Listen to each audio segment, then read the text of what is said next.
look who we were raised by. We were raised by boomers who were raised by the greatest generation. How do you get raised by the greatest generation and not have a huge chip on your shoulder, right? boomers did. And then they implanted it into our incredibly small Gen X cohort, right? And you take a look at it.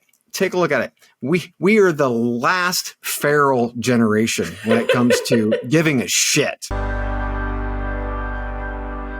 Welcome to It Gets Late Early. Today, I have a very interesting guest and an episode that I actually really don't know how it's going to unfold. So we'll see how this goes. I have with me Chad Sowash, who is the co-host of the Chad and Cheese podcast, which is the most dangerous podcast in HR. Did I do that well?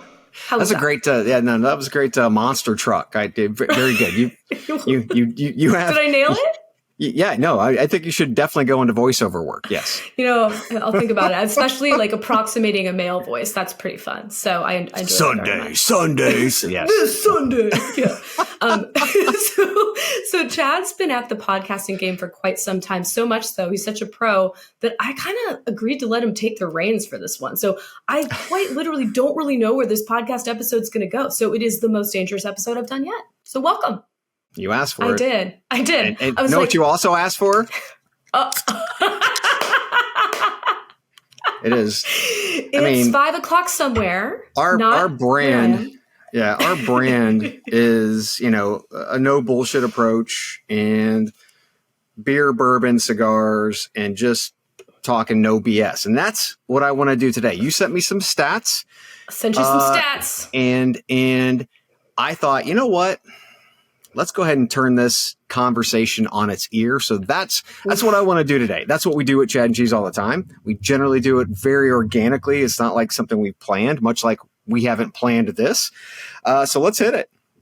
Yeah, I'm a little terrified. I'm not going to lie, but I love it. And it's working for you and your co-host, Joel Cheeseman. That's the cheese part of the Chad and Cheese for everybody who's not aware. By the way, you should go get aware. And we're going to link the Chad and Cheese podcast in the show notes and all that good stuff. And we're going to just kick back and have some fun today. I mean, yeah, it's 5 o'clock somewhere, right? And it gets late early.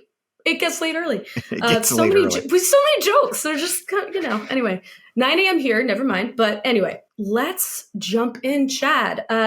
So I sent you some stats. And the first one that is on this list is the average age for retirement has gone up from 62 to 66 over the past 20 years.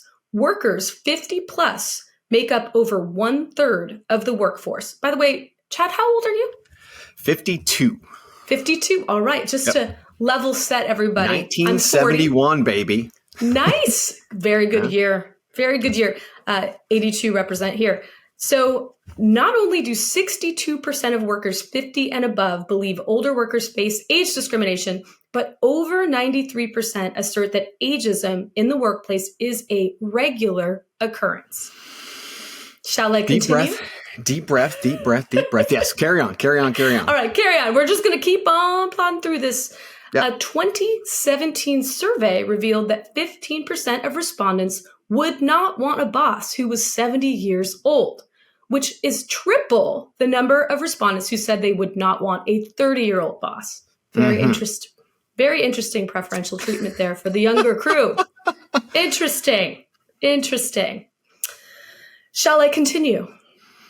Well, let me just. I'm just going to go ahead and jump in right now. Let's try to put all of this into context as We're talking about the retirement age. We're getting really older, just growing. Fast. Yes, the Boomer generation in itself was from 1946 to 1964. So that's around someone around the age of 59 to 77. Now I'm going to pick on them today because they are a rather large demographic, and they're the ones that we can't get out of the damn workforce. So back in the day, the median household income in Indiana, where I live, in 1970 was $9,430. Doesn't sound like a lot of money, right? The median income today in Indiana is $31,000. So you're about 3x what we had in 1970. Now, the median price of a house in the Midwest, 1970, was $24,400. Today, it's $250,000. Wow. Over That is 10x. wild. We're looking at about 10x. Yeah.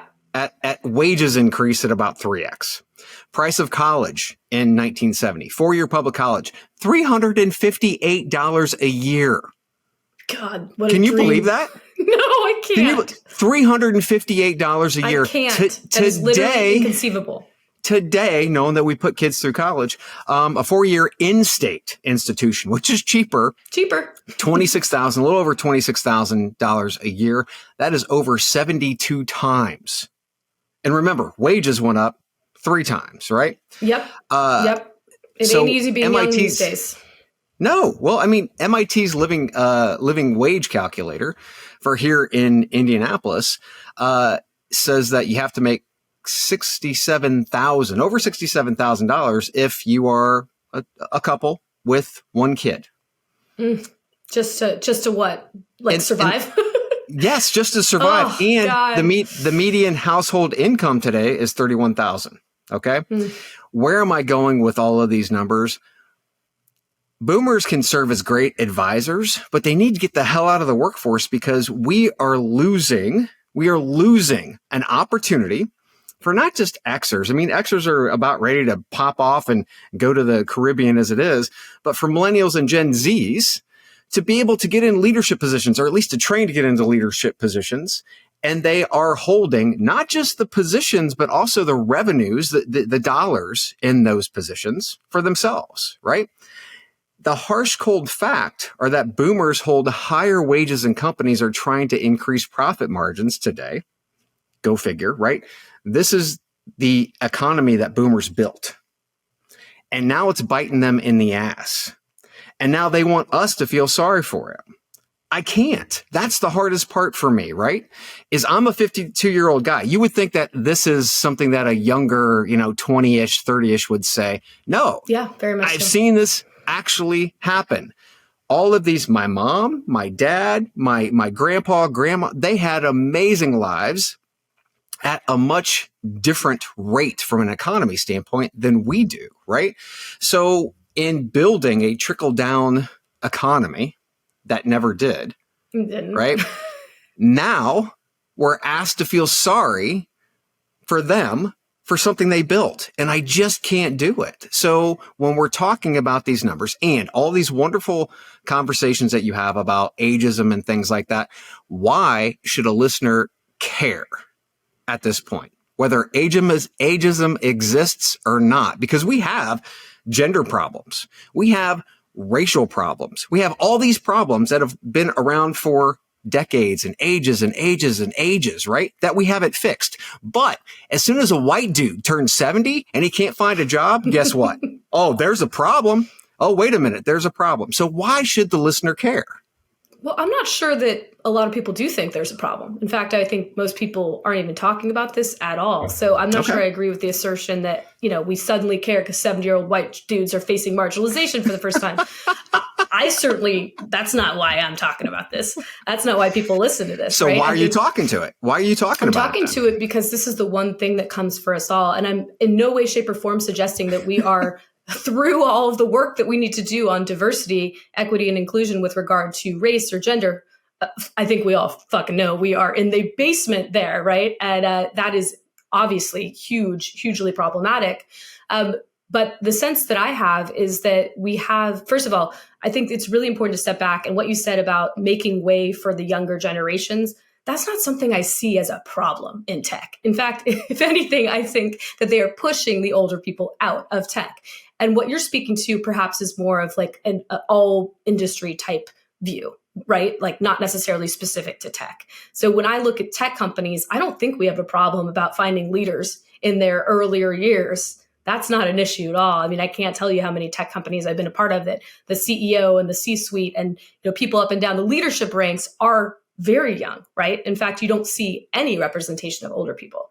But my sense is that this is not an either or type situation. We don't have to either care about race in the workplace or gender in the workplace or age in the workplace. I think we can care about all of these things. There are lots of different forms of marginalization out there, and we should be attacking all of them. That's my perspective. But the problem is we only have so much time. And we only have, and let's just say for instance, on the House floor or the Senate floor, they only have so much time. So should we be spending time on this issue? Should they be spending time on this issue? Right. And I mean, it's interesting that we're talking about this when, our United States Congress is, what's the mean age there? I mean, it's like in the upper 60s. It's up there. But again, that's not tech. That's not tech.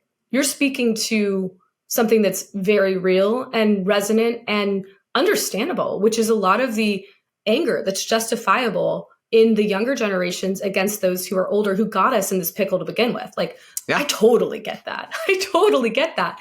But the reality is, if these ageist stereotypes and these ageist myths and ageism generally persist, we're soon going to find ourselves in the shoes of the very people we're angry at right now, right? We're going to find ourselves, but we're going to have less money up there while we're doing it, right? Unless we fix it, and I think that's our key here, and to be able to focus more on the tech side of the house. I mean, one of the things that I think is incredibly important is that individuals who are, let's say, for instance, they're boomers, but they're still wanting to code or do those types of things. Many of them go into consulting because of these issues. They do. Right? Yeah, they get pushed out.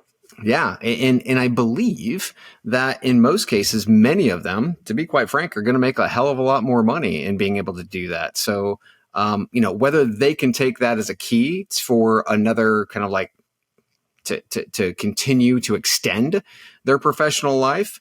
I just believe that overall we have generations and we have too many in the workforce today, period. Too many generations. Well, and here's the thing. Take a look at the tech work versus the rest of the work, right? Because they're entirely different. I mean, and just about every company is a tech company. I know. Obviously, what is a tech now? Yeah, exactly. So, there are jobs in the U.S. that Americans don't want to do, which is a conversation around immigration, right? It's not a conversation around whether the boomers will do it, because they won't do it, right? So it's one of those things where we really have to break it down and say, okay, when can we withstand or continue to withstand having the individuals in the workforce for that long? And if you're in tech, and everybody wants to get in tech these days, is it even foreseeable for the near future that we have people in their 50s in tech? I would hope so, but again, I don't know. And if you have this kind of feel, like I just went through these different numbers, it doesn't look good. Let's just put it that way. The reality of our changing demographics is that we are getting a lot older really, really quickly. And so these stereotypes that we have about older people, we have to undo them, or we're actually going to be at a business disadvantage. Like, companies literally won't be able to fill jobs with the younger workforce demographic that is coming up the ranks. They literally need to employ older people. So that's the other reason that this is so important. But I think part of what you're speaking to in your assertions about ageism not necessarily being worth our while, I think really the heart of your assertion is that you want people to be in control of their own destiny, right? And what is happening today economically is that the younger generations are not, for all the reasons you listed. And that sucks. That really sucks. It totally it's horrible. Sucks. Well, and you're right. The people coming up in the workforce, all of us, that we millennials, I say we Gen Z, not quite, not exactly, Maureen, nice try. But the Gen Z, Gen Alpha coming up the ranks, they're going to find themselves in the same shoes as those older people, facing the same stereotypes if we don't get to work now. So this is not a them versus us problem. This is an everyone is going to face this. And so I view it differently. I view it as an important thing. Again, it's not in my view at all, it's not at the detriment to working on race and gender and LGBTQ and disability. It's not at all. It's all important. It's all critically important. I understand your perspective that there's only so much time and there's only so much we can focus on. But I think if you consider diversity as an element to focus on itself, like holistically diversity, I think we can win here, because there are lots of studies out there that prove that diverse teams have more successful outcomes. So here's the funny part. The Generation X Xers, which I'm a part of. When the boomers leave, there's going to be a huge vacuum. So this is not going to be a problem for us. You're going to need us, period. Right. So there's going to be a huge vacuum, and it's going to be a huge sucking sound when it's going to pull the Xers and millennials into these roles, whether they're ready or not. And the problem is they should be in these roles in many cases. Another issue that we have is that back in the late 70s, early 80s, we stopped through trickle-down economics. We stopped actually providing companies with tax incentives to teach and train their employees. Imagine that. How important do you think that is, right? Companies would spend money to train, which is why the skills gap didn't exist at the point that it does today, right? It grew. Now there are some other factors. Don't get me wrong. Moore's law is one hell of a factor in tech, in the speed of how tech has obviously progressed. That's another thing. But the thing is, we are not actually putting money into our workforce. The corporations aren't. They're sitting back and they're waiting for government to do that. Yep.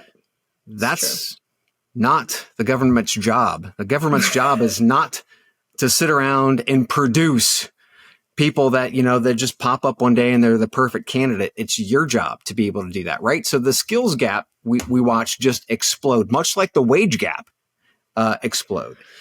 Yeah. So I think when we start to see the boomers move out, because they're a very large population, there's going to be, again, that huge sucking sound that actually pulls us all up, right? If we haven't been there, we're going to be pulled up into those positions. And the companies aren't going to have a choice.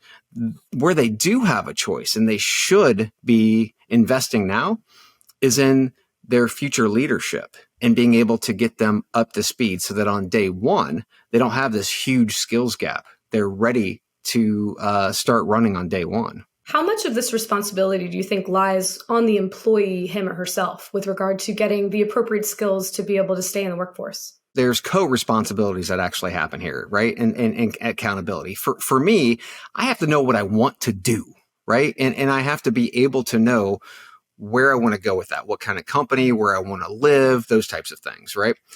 From a company's standpoint, they have to invest in said people. And I'll give you a great example. The U.S. military, they invest in their people from the standpoint of they bring you into the military. They take you through basic training just to get you ready, right? Which sounds intense. The basics. Oh yeah. I was an infantry drill sergeant, so I got a chance to do a little bit of that. I'm seeing that. I love it. A little bit of that. But anyway, then you go to your school, and they actually take you through. The first school I went through was 13 weeks, and they teach you the trade, right? So that they can, and you're on contract for 4 years, so they teach you the trade. And then you're in that trade for 4 years, no matter what it is, whatever your contract is. We're starting to see some, like here locally. I'll give you a great example. There's an HVAC company, plumbing company, that they actually pay for all of their kids coming out of high school, or even who tried college, it didn't work for them. They come in, they pay for all their certifications, all their work, and then they're on a contract for 2 to 3 years. Right? They're getting that skills gap closed. They are actually making sure that they're investing in their workforce so that long term, if you think about it, how much more loyal would you be if somebody paid for your $100,000 in schooling 100%. versus 100% versus not, right? Yeah. Yeah. So I think again, this is economics from the top down. When you've got a cohort, the boomers, who paid $358 a year to go to school, could pretty much afford that, versus what we're doing today. There's such a big change in dynamic. Huge disparity. Yeah. It's wild. College, it's a bubble. It's got to burst, right? Like just like the internet bubble. Like it cannot go on like this because we can't do it. Like no one can do it. And it's hugely problematic. I want to go back to something that we talked about earlier, which is, the why behind focusing on ageism. And the reality is that intersectionality exacerbates greatly ageism. And so when you think about race plus an older person, right? Being a person of color who's also older, or being a woman who is also older. That's a massive issue.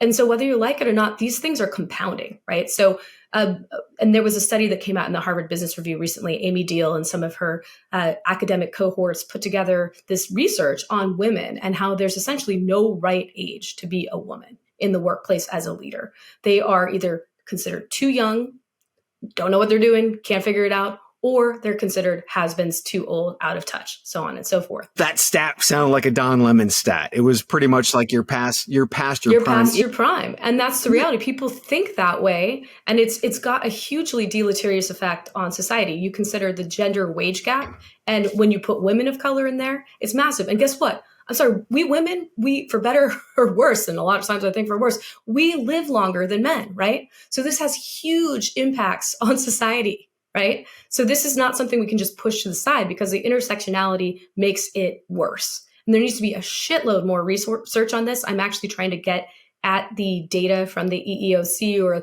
the Bureau of Labor Statistics or whatever I can that actually puts age alongside race, alongside gender, and across different industries to figure out what's happening here. Because right now we have a lot of qualitative data, right? We have a lot of survey data on how people feel and how much age comes into the equation for them in their workplace. But I want the actual numbers. So I am trying to find those numbers so we can have raw data to illustrate exactly what is going on here. So this is not something we can turn a blind eye to because it all compounds on itself. Agreed. But this is where I go back to my stance that there's way too much that we have to focus on before we start focusing on ageism. If we focus on, there are only 8% of females as CEOs in Fortune 500 companies, right? Only less than a handful of them are women of color. Okay. Yep. So huge problem. Take a look at Black men or Hispanic men in CEO positions, Fortune 500 companies, right? So we have issues that have happened for generations, right? This is a problem that's just happening now. It's a new problem. It hasn't been happening that long, comparatively. We need to fix our shit from centuries ago. We need to. We have to. The thing is, I understand the intersectionality, which I love that word, by the way, because it does make sense because it does impact let's say Black females who are boomers who still need to make money, right? The thing is, the ageism piece itself pulls a bunch of other people into the category who haven't been affected for generations. Let's focus on the people who have been affected for generations first. Let's focus on them and try to fix that. And then to be quite frank, I don't think ageism is going to be a problem for, let's say, another 5 years. We blow all the boomers out of the workforce. There's going to be this huge sucking sound. Everybody's going to be pulled they're going to be pulled into the seats and the chairs and the board seats and what that they should have been for the last decade. Right. So personally, I think this is I think a short amount of time where we're going to say ageism's a problem. And so you think it's going to self-correct? You think it'll self-correct when people get in there? When you have a cohort that is this big that has to leave the workforce, whether they die or they just can't do the job anymore. We're humans. I mean, it's what we do, right? It's what we do. We can't do the job or, persisting. Yeah. We fuck a ton of shit up while we're at it, though. We try.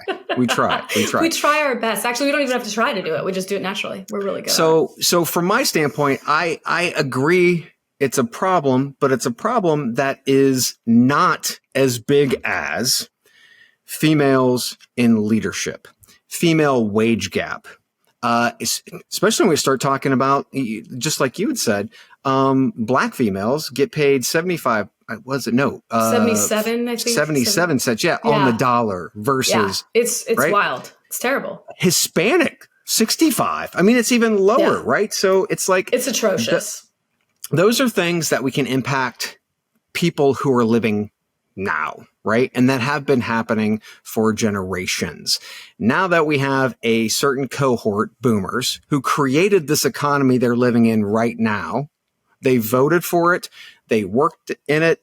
They had the spoils of it. They had $24,000 homes. I can't feel sorry for them. I understand. I understand that. I mean, seriously, I get it. I mean, there's a lot of very righteous anger at the older generations, for sure. For sure. But my sense is that we still need to work on this because we will be assuming, as you said, those chairs will be sucked into those positions. And I don't think those stereotypes just evaporate overnight. I mean, there are reasons that they are do. Jokes. When you're the stereotype, right. the kids, the Gen Zs of tomorrow don't exist yet today, right? They don't. So to think that we will continue this routine and thought, it's not going to happen because the millennials, which are the next big boomer population, right? They're the ones who are going to fill those positions, and then the narrative changes completely. So you think the millennials are going to be able to do the heavy lifting of dismantling ageist stereotypes on their own without having any sort of pro-age sort of platform or thought process? I just don't see that. Until they stay too long. When they stay too long, when you're that unwanted guest and it's 3 o'clock in the morning, and you were just drunk off your ass, right? And we've got to show you to the guest room that we really didn't want to have to show you to in the first place. Right? Exactly. Right. The bed's unmade, okay? No, I mean, but that seems like a really cruel thing to think about people. I don't necessarily subscribe to this concept of make way for other people. I mean, we have now 100-year life expectancy. I mean, shit, we need to earn money for a long ass time. And these people are just, they're the people going ahead of us, right? And we will get there. I mean, there is a reason that there are all these jokes right now. Like Corporate Bro is out there on his social media doing videos about how, which cracks me up, about how he as a millennial is getting like shamed for being a millennial by his younger Gen Z cohorts and colleagues, like like this is real. Like people are always shitting on the generation above them. Like I don't love that about humanity, but it is something we do. And so I think we're going to find ourselves in the very same place if we aren't more mindful about the way in which we conceive of others, right? Oh, yeah. So it's hilarious because that would never happen to a Gen X, right? We were the feral generation, right? You're not going to shame us into anything because we don't give a shit, right? So millennials, you can shame. You can shame. So, okay, here we are with the the generational stereotype. It is here. You're true. Like, oh, you little snowflake, Maureen, you're clutching your pearls over here. Oh, they want us out. And it's like, I don't give a shit. Okay, so think of it. No, think of it, though. Gen X don't give a shit. No, we don't. I mean, look who we were raised by. We were raised by boomers who were raised by the greatest generation. How do you get raised by the greatest generation and not have a huge chip on your shoulder, right? Boomers did. And then they implanted it into our incredibly small Gen X cohort. Right? And you take a look at it. We are the last feral generation when it comes to giving a shit, right? We just don't. We don't. Millennials do. And there's nothing wrong with that. But because we give a shit, there's diversity, equity, and inclusion initiatives. I'm telling you, like, that's we're exactly the ones right. who are carrying the flag. I agree 100%. Right? I agree 100%. The thing is, there's the good and the bad, right? You give a shit about what people are saying about you, and then you do something about it. From our standpoint, we learned from pretty much our parents and grandparents, the greatest generation, that you just put your head down, shut the fuck up, and go to work, right? Yeah, and everything will work out. And then it fucking didn't. Yeah. But no, but it works for us because we're this small group that nobody pays attention to. We're in leadership positions. As boomers move out, we move in, and they're a much larger cohort. So guess what? Just by the instance of numbers, right? Huge numbers, boomers out. We're automatically pushed into it. Then millennials, another big cohort. You guys are going to be, I think you'll fight between Gen Zs, but X's, nobody even realizes we're around sometimes. amazing. I want to hear more rants from Gen X. Please tell me more. I'm okay with that. I am okay with that. Talking about awesome. drinking out of the hose because mom won't let you back in the house. I mean, the latchkey kids, right? Yeah, exactly. The latchkey generation. Oh my God. But again, think about it. My mindset it was created by boomers and the greatest generation, right? And my mindset tells me exactly what they would say to you guys. Why should I give a damn? That's amazing. That's amazing. I think, you know what? I think the millennials give many damns. And I think they do. Give damns. No, they do. Here's what I will. I'm going to own this for the millennial crew, okay? I think the reason that we are now waking up to ageism is that we went from the vaunted, most sought after candidate pool ever. I mean, IBM was like blatantly saying we want to cut old heads to bring in millennials. Like, this is real. Like, we were the sought after crew, right? And yeah, exactly, because they want to pay us less, right? Young blood pay us less. But we finally are finding ourselves in this position where we are suddenly not it. Like, they don't care about us the way they used to. It's now shifting to Gen Z, and after them, it'll be Gen Alpha. And we're like, what the fuck? Like, I'm not used to this not being in the limelight thing. What? This is some bullshit. And then we woke up and we're like, wait a second. That's why there are hilarious meme accounts everywhere, like millennial misery, right? Like that's why we're making all these jokes about 90s kids references, because we're like, holy shit, we're old now. We're not it anymore. And that's why we started to care about it. So I'll own that. I'll be like, holy shit, I didn't think I was going to turn 40. Like, not because I thought I was going to die, just because I thought aging happened to other people, not to me, And so now I'm here and I'm like, well, shit, I'm not done yet. Like, I'm not ready to just be pushed to the side. And I see what's happening above me in the tech world. And even below me, some people feel like they're being aged out. I was called a dino at age 37, right? So like, this is a real thing. And so now we're extending that concern to others. I'm a very selfless, kind person, Chad, I'll have you know. But it also wouldn't have played very well for me to do this podcast back when I was 18. So there's that. But, I think we, as a generation, we also have deeply cared about human rights, as does Gen Z. And in fact, hat tip to Gen Z, I feel like they've done even more than millennials. But we started the progression into, hey, we should all give a fuck about other people, right? We should care about people of different races. We should care about people of different genders, different sexual identities. Like, come love who you love. Yeah, none of it. Right? Yeah. Yeah, we don't fucking care. And this matters to us about where we go to work. But I think the reason that I'm seeing all these jokes everywhere and why I started to kind of get the sense that I should talk about this is that we realize, holy shit, it's not us anymore, right? It's not us. And we see ourselves possibly waltzing off into the sunset, into obsolescence. And we're like, no. So yeah. That's my millennial hot take. I think the difference between millennials and Gen Xers is that you guys give a shit. Yeah, we just don't. I mean, really, about ourselves. Now here's the beautiful thing. Yes, I agree 100%. And in the movements, I love the movements. Like, my kids were deep into like pride and all the different movements. Yes, and that makes me proud as a parent. But the thing is, as Gen Xers, when people would look at us and look for guilt and shame, we would tell them to fuck off because we just didn't care. We were programmed that way, right? To not care. But the basic economics and just numbers is really what I came to this podcast with, right? Yes, there's going to be some hot takes, no question. But when it comes down to what the boomers had and what they have today versus what yourself or a Gen Z has to be able to live on, and the poverty in the U.S. is, it's totally why should I give a shit? Right now, I get it from the standpoint of, well, we're going to be there one day.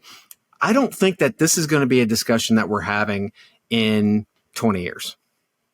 That would be awesome. That would mean we won, right? So I hope you're right. I hope we're as highly evolved as, Gen Z and the millennials have been in terms of caring about difference and caring about human rights and civil rights, right? I hope you're It's right. a number I really do. game. It's not about caring. It's just going to go away. Because you think that sort of mentality with these generations is going to be, we're going to be the people in those positions. Is that what you're saying? We're humans. We're not that smart. Yeah. We deal with really what aren't actually that smart. we deal with what actually hits us on a day-to-day stand, right? That's what we do. We don't learn. No, this huge population leaves, we fill the vacuum and we're like, "Oh my God, this is amazing. I can't believe this actually exists." Why didn't it exist before? It's because those bastards wouldn't get out of their spots. That's right. So I think that's what we're looking at. And the days of, here's the thing is, this is not a class, this is not like a generation kind of like fight. This is the companies are the ones who are making this happen, right? Because they can get rid of a boomer and they can hire a millennial for a hell of a lot less, or they can hire 2 Gen Zs, right? That is the math they're doing. That's the problem. This generation kind of like fighting back. That's not the issue. We need to focus on, and this is one of the things that, I'm definitely behind the UAW when they're looking at wages. They gave things up, right? They want things back that they gave up. That's what we should be looking at to be able to support them, because that helps us all the way around. Trying to do this as individuals is not going to work because you don't have the power, right? You don't have the collective power. We need to get back to collective power. You're right. The employers are the ones in the driver's seat here, right? Like we have any control over the situation, right? I will say though, just a quick side note, like employers are made up of individuals, right? So we all come to the table with our own specific preconceived notions and biases, subconscious or not, right? And so what we feel does impact the way employers operate. But you're absolutely right. Cash is king. Employers are going to do what they're going to do. And so I think taking this fight, if we want to call it that, to the employers and educating them, even if it's carrot or stick, I don't give a shit, right? But they need to make the change. The intergenerational warfare that we're discussing here, like that's not going to be solved necessarily. And that's not the driving factor here. That's just kind of a sideshow. I agree with you entirely. If we don't dismantle the way in which we feel about older people, guess what? Frickin' tomorrow, you're going to be an older person, right? And so you're going to have that same shit. I don't think that just evaporates. I don't. I hope you're right. I want it to evaporate. That would mean there would be absolutely no reason to even have this podcast. So cool. I'll have a lot more free time. But like I don't believe this is something that happens overnight. And so I think that starting the conversation now is important. And I sense too that, people aren't, I don't know if you've looked around in terms of our people here in America, but we're not exactly the best savers. I think the average American family has something like, and granted, let's be clear, tech workers are not necessarily the average American family, if you will. However, we are saving, I think the stat that I heard recently is that we have about 4,000 to 8,000, something like that, 4,000 to 8,000 in emergency funds, right, on average per family. That doesn't cover your rent in most places, right? Like, or your food for a month. Like, we are screwed. And so we haven't been good about this. And there's this thing called lifestyle creep, right? I know I've been guilty. Every time I've gotten a raise, I'm like, ooh, suddenly I can do something else with my money, right? Like this is a psychological issue that we have in this country. I don't know what it is. If capitalism run rampant, perhaps, but I sense that there are a good number of people who are in the boomer generation, right? With whom you have righteous indignation. I get it, but who have not set themselves up well. And so the concept of just get Jim out of the way or just get Sally out of the way because he or she or they or what, however you identify, are older individuals, I find that to be cruel and unfair. I find our current economy, which they created to be cruel and unfair. But they, like the rank and file employee at an average company, didn't do that. Right? That wasn't the system that they in their architected 60s? necessarily. Like, in the 60s? The government, maybe? We can 60s? Get pissed at the government. Well, who voted them in? That's true, but people are dumb. Remember? We're all dumb. Well, So a couple of things. First off, I'm not angry at boomers. My mom and my dad, and I mean, I love boomers. The thing is, these are stats. This is reality. As we talk about reality today, that's what reality is. Now, before the pandemic, you talk about having $4,000 in your bank account.